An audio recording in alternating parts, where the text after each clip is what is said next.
마지막으로 오늘 공동 주최 기관인 한미과기진흥혁신원의 김상선 원장님 발표를 듣겠습니다. 김상선 원장님은 9대 키스텝 원장, 한국과총 사무총장, 국가과학기술인력개발원장, 과기부 정책홍보관리실장, 과기협력국장을 역임하셨습니다.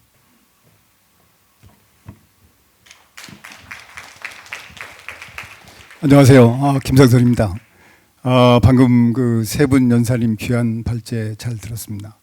저는 오늘 시간도 제약이 돼 있고 해서 오늘 제목이 이제 한미 과학기술 동맹 포럼이기 때문에 한미 과학기술 동맹에 대해서 조금 더 포커싱을 해서 말씀을 올릴까 하고 있습니다.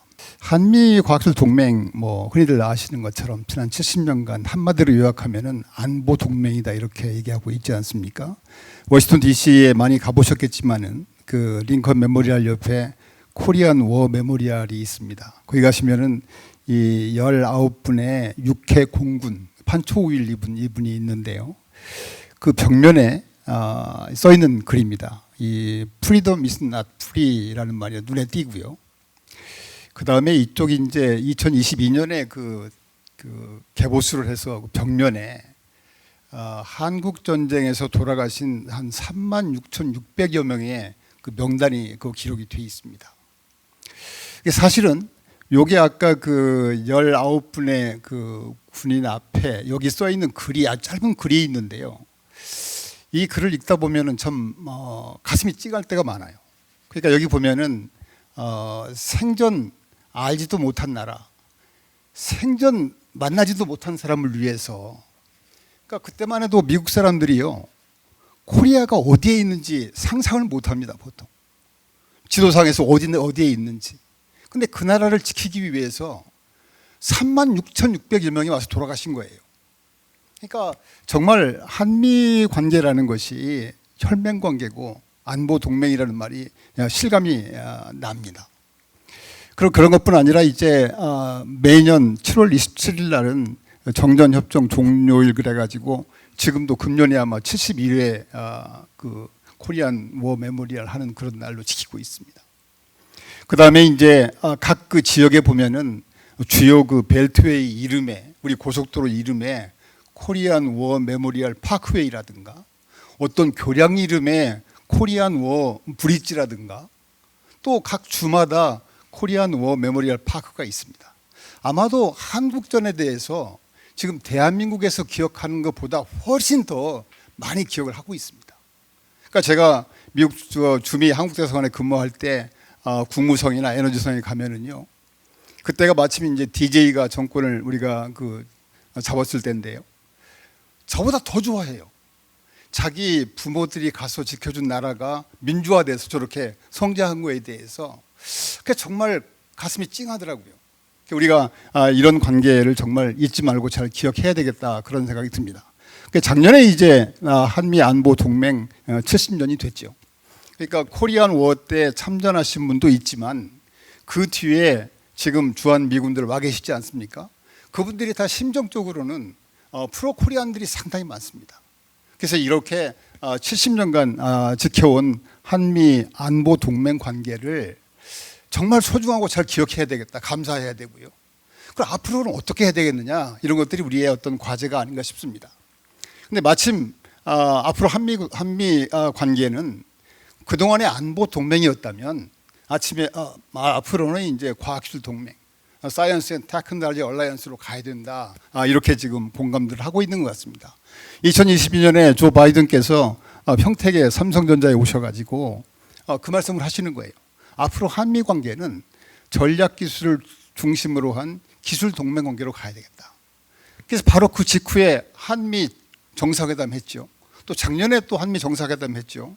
거기서 나오는 주제 중에 하나가 앞으로 한미 관계는 첨단 전략 기술을 중심으로 한 기술 동맹 관계로 가야 되겠다. 모르겠어요. 이게 어쩌면은 정치 외교권에서 한 번쯤 이렇게 수사로 던질 수 있는 말이겠죠.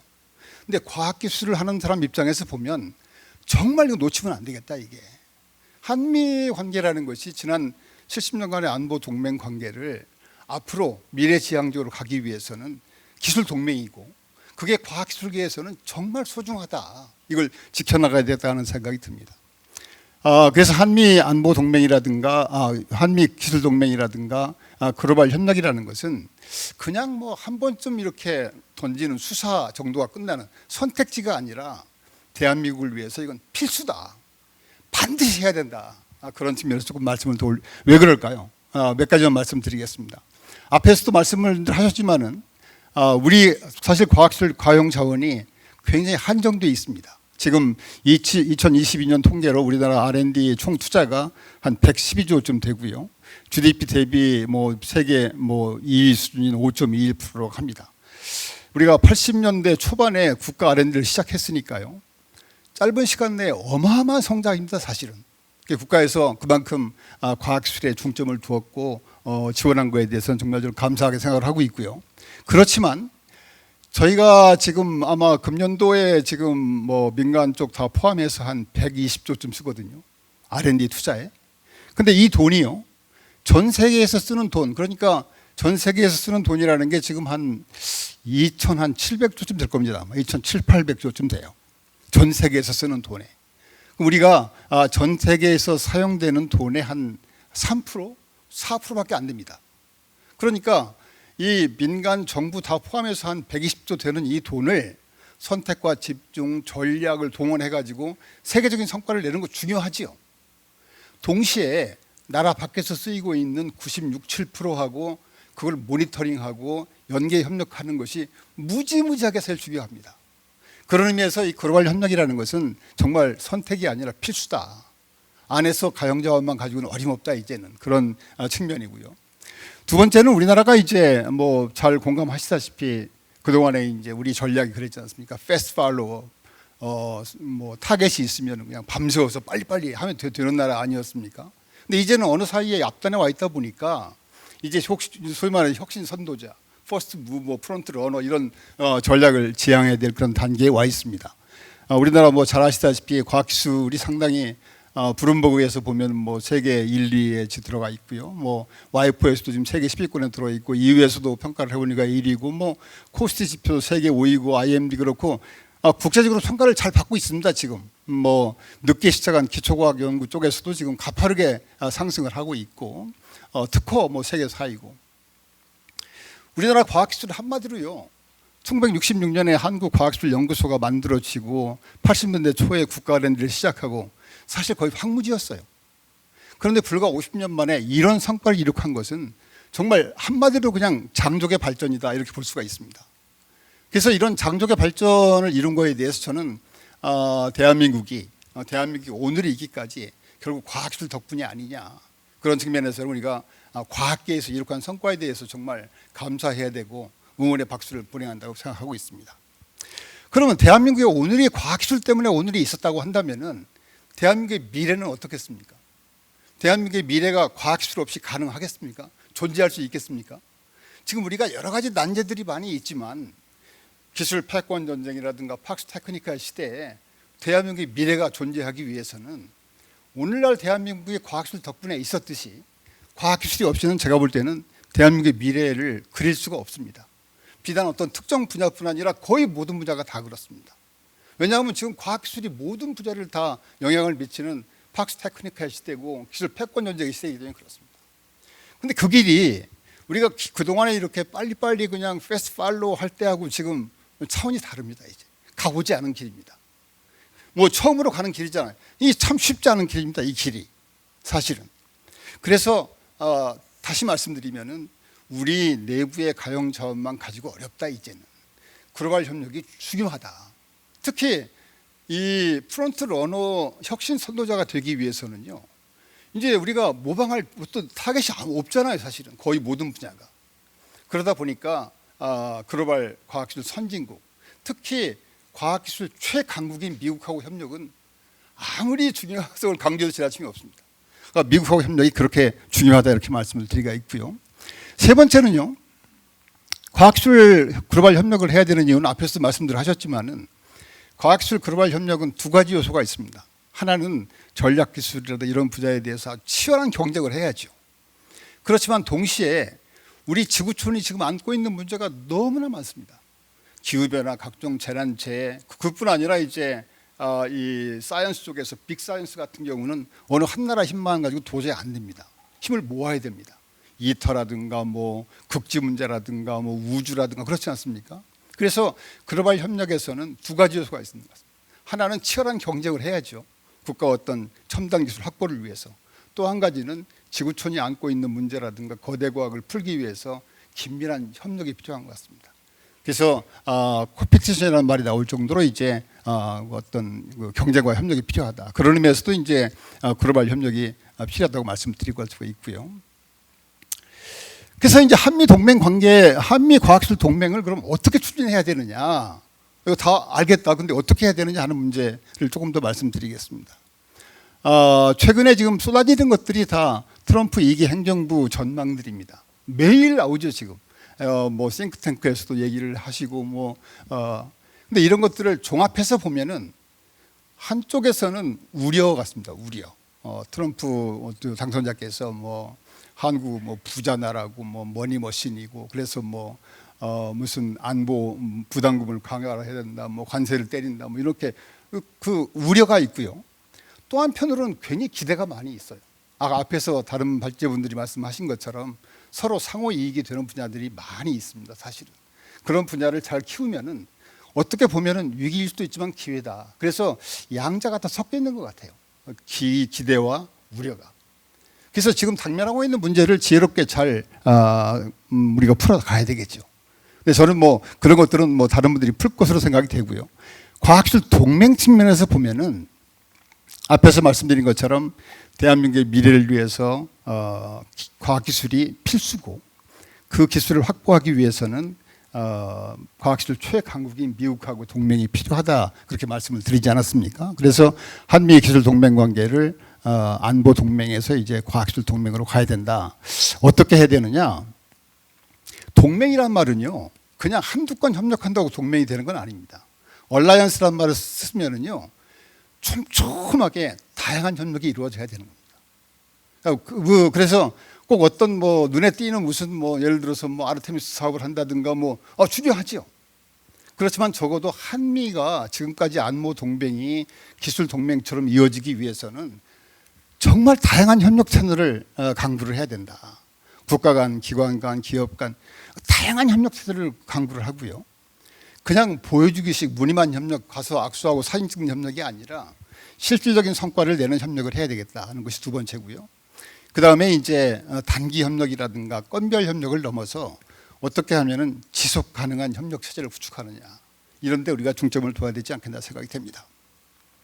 예를 들어서 이제 몇 가지만 말씀을 드리면요. 크게 이제 협력은 그런 것 같습니다. 정부 공공 부분이 있고요. 민간 부분이 있는 것 같아요. 그러니까 정부 공공 부분은 어떤 그 가시적인 외형적인 어떤 사업도 있겠지만은 협력 기반 조성, 협력을 이룰 수 있는 토대를 이룰 수 있는 기반을 만들어야 되겠죠. 아까 앞에서 말씀하신 것처럼 예를 들어서 과학기술 관련 기관 간의 협력 체계를 강화하는 거죠. 우리나라 표준과학연구원하고 미국의 니스트라든가 우리나라 항공우주연구원하고 그쪽에 나사라든가 보건연구원하고 그쪽에 NIH라든가 그러니까 이런 것들이 그러니까 전제가 있는 거죠. 그쪽에서 우리를 파트너로 껴주지 않더라도 한미 기술 동맹이라는 전제를 기정사실로 하는 거죠. 우리가 한미 관계가 이렇다. 기술 동맹 관계로 가야 된다. 그렇기 때문에 협력을 해야 된다. 그래서 이제 기관 간에 교류를 하는 거죠. 교류를 하다 보면 협력 수요가 생긴다고 봅니다. 저는. 이분들이 이런 데 관심이 있구나. 이런 데 강점이 있구나. 그러니까 원래 진정한 협력은 저는 이 탑다운 협력도 있지만은 이렇게 바텀으로 협력이 생겨야 내실인 협력이 되는 게 아닌가. 그런 의미에서는 특히 미국과는 각종 그 관련 기관 간의 협력을 다 협력 체계를 구축을 하자. 일부러라도. 그 다음에 이제 재미 한인 과학자 협회라든가 또 쿠스코라든가 이런 어떤 기존 기관들하고 잘 협력을 하는 문제라든가 아까도 말씀드렸지만은 국가 차원에서 하는 사업들에 대해서는 내실을 따지기 전에 그냥 참여하는 겁니다. 예를 들어서 미국 주도로 하고 있는 국제 사업이라든가 우주 사업 이런 것들은 막 들어가는 거죠. 그냥 우리가 하고 있는 핵융합이라든가 무슨 가속기 사업이라든가 이런 데는 적극 미국을 끌어들이는 거죠. 이런 어떤 대형 사업에 같이 참여함으로 해서 교류함으로 해서 이런 협력들이 또 가속화되는 게 아닌가. 바이오 헬스 분야에서 미국이 예를 들어서 아시아 태평양 쪽을 다 커버하기가 어렵습니다. 그러니까 우리나라에 아시아 허브를 둔다든가, 미국도 필요한 것들이죠.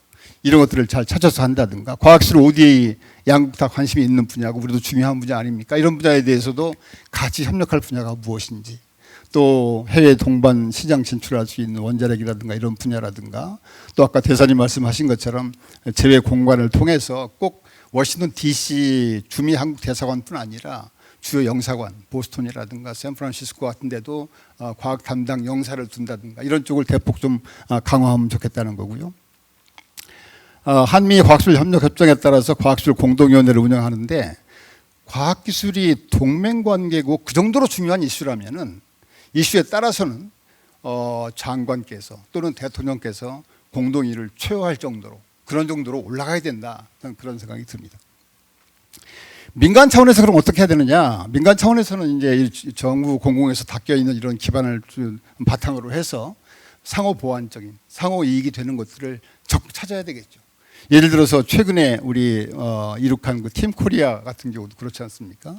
코러스 그래서 원전 웨스팅하우스하고 현대하고 해서 지금 뭐 진출하는 거라든가 이런 사업들 뭐 굉장히 중요한 사업이라고 봅니다. 그러니까 원자력 분야라든가 또는 뭐 우라늄 가공 문제라든가 이런 분야, 뭐 미국도 굉장히 중요한 분야거든요. 그런 것들이. 또 아까 말씀하신 것처럼 좀 트럼프도 언급하신 것처럼 이제 그 선박 건조라든가 또 해군 함정 MRO 분야라든가 아까 말씀드렸던 것처럼 그 바이오 헬스 분야의 아시아 허브라든가 반도체나 2차 전지, 전기차 이런 분야에 대해서도 충분히 설득을 해서 서로 도움이 되는 분야가 무엇인지.